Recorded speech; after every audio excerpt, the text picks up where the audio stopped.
Le plan de la vie présente, concrète, immédiate, est évoqué par l'allégorie du sel. Vous êtes le sel de la terre. Si le sel perd sa saveur, avec quoi le salerons-nous? Il n'est plus bon qu'à être jeté dehors et foulé aux pieds par les gens. Matthieu 5,13.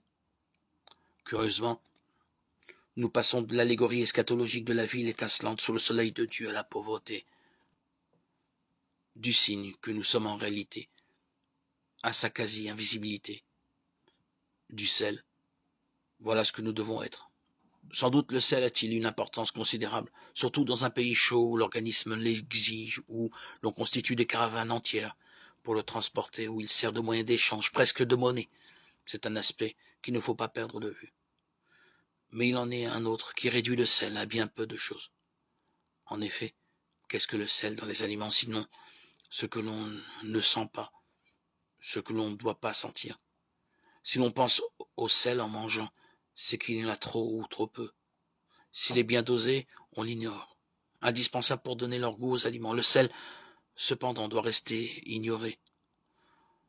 On aime le plat qu'il assaisonne, mais lui, on ne le connaît pas. Ce double aspect du sel est contenu dans l'allégorie du discours.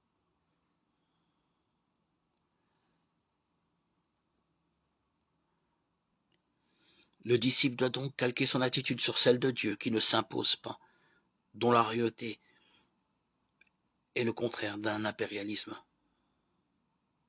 Sa vocation n'est pas nécessairement de prendre en main les rênes de la cité humaine.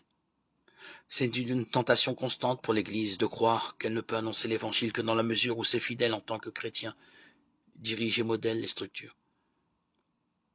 La notabilité lui semble parfois nécessaire à l'efficacité.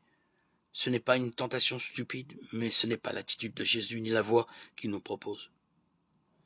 Suivant l'expression de Jésus, le disciple fait partie d'un petit troupeau qui ne se fait pas remarquer par son influence politique. Certes, les conditions et les structures du monde ont changé depuis Jésus. Il n'est pas question aujourd'hui de mépriser l'action politique, tout au contraire. Mais force nous est de constater que Jésus ne situe pas fondamentalement l'action du disciple à ce niveau-là. La paix que celui-ci doit proposer et procurer est au niveau du cœur. Une réconciliation permanente avec Dieu, avec les frères et avec soi-même. Cela n'a rien de spectaculaire ni de très visible. Une action politique peut, de toute évidence, aider à promouvoir cette paix fondamentale, à la condition que celui qui la réalise se pose sans cesse la question de savoir si les structures qu'il promeut sont d'ordre à créer un environnement favorable à cette réconciliation capitale. À ce stade, la politique, comme toute autre forme d'action, n'est que moyen.